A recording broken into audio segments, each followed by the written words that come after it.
Moving to something else now, and Gaza and Israel have, as we know, been making headlines daily recently.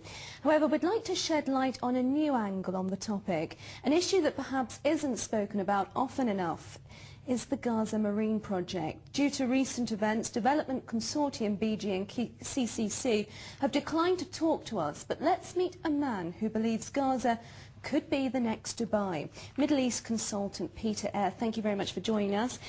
Now, this subject isn't widely covered in the international media. Who actually owns these gas fields? The entire gas field within the Gaza Territory, or their EEZ, their exclusive economic zone, is the natural resources of Gaza.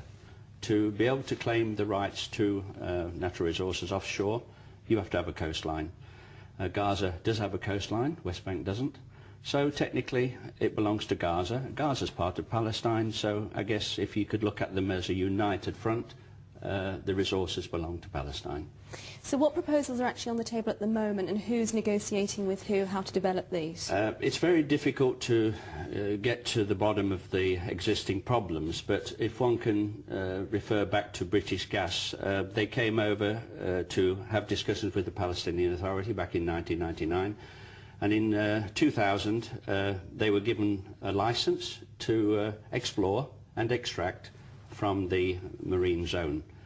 However, one has to put this into context. The actual gas field in its entirety is a drop in the ocean compared to the entire area that Gaza can claim, which is 200 nautical miles off its coastline, and that is the EEZ. So the potential is far greater than what we're talking about. There is an infinite price on the value and what lies beneath. And economically speaking, how will this support and develop the economy of Palestine? Well, for Gaza, for Palestine, it gives them an independent source to recover their own reserves onshore. And this valuable asset, primarily it was intended by BG to bring the gas just 36 kilometres offshore by direct pipeline to Gaza Strip. There was an intention to pipe the gas into a power station, and any surplus to requirements could be converted into LNG, liquefied natural gas, and be exported to the UK, US or wherever. Either way, the resource belongs to Gaza, legally, internationally, and anyone that tries to stop that is in violation of international law. However, it's not as simple as that. It is not simple as that. What is the value of these reserves to all in the surrounding area and those who think they're involved? Let's just talk about the small field we're talking about. Remember, it's a drop in the ocean. This initial small reserve, which is called Marine 1 and 2, which is Gazan property, under the BG-CCC/PA arrangement, that value is about 4 billion. Of the 4 billion, there is probably 2 billion profit.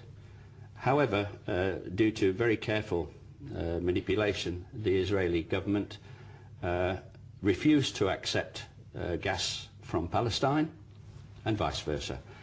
So the original plan to bring the gas ashore was shelved politically. Israel even manipulated Tony Blair, who was then the Prime Minister, to get this to come to Ashkelon direct. And so there are two feasible plans.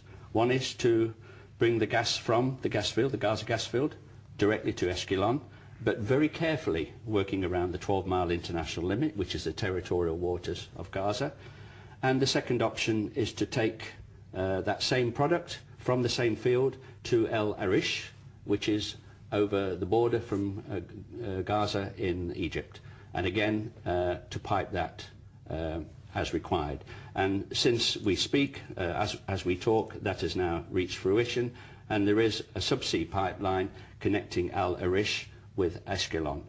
And it's quite absurd to think that this pipeline is passing Gaza and through the very fields where another vast reserve is in place. Before we explore those two ideas Yes. there a little bit further, just explain, because obviously this field sort of does cross the border there. How is the drilling, what are the varying ways of drilling and extracting Well, first of all, that gas? I'd just like to correct that, Amanda. The actual Marine 1 and 2 is exclusively within the EEZ of Gaza, so that doesn't stagger. That is there, that is theirs. But there are other fields, as you would find in anywhere else in the world, that do stagger borders. It's like a lake with a border down the middle. What sometimes happens, and I hope it doesn't happen in this case, that with the types of drilling techniques that take place, it is quite feasible for a rig to be placed in Israeli territory, in Israeli waters, and for various means to extract across the border. This is called diagonal or slant drilling. So for some considerable distance, your drill goes down, and then it is very carefully manipulated under the border and contained to the resources for some other country. And I think we have a demonstration of that for our viewers as well. Yeah, you can see three types. There's the standard vertical one. There's the slant drilling where the rig is placed at 45 degrees and off it goes.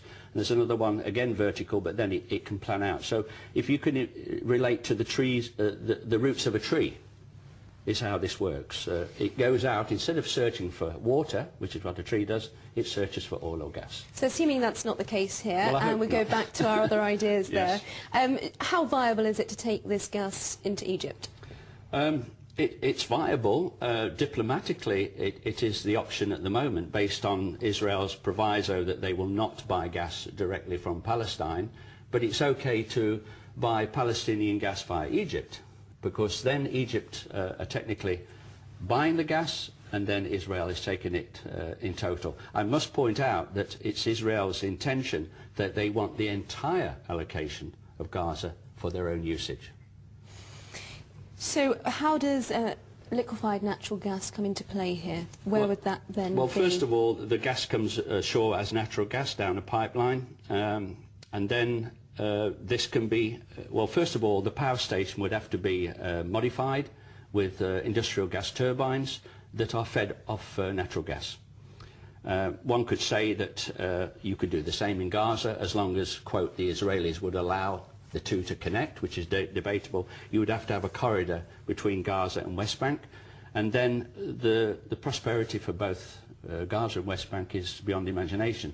And then if one can say that all public transports and industrial vehicles also run on gas, you can see that they can be just totally independent of having to import from elsewhere. And more importantly, the surplus can be converted into liquefied gas, for which also requires a new facility on the Gaza Strip, a high technology facility that converts the natural gas to liquefied natural gas for export to UK, US or wherever.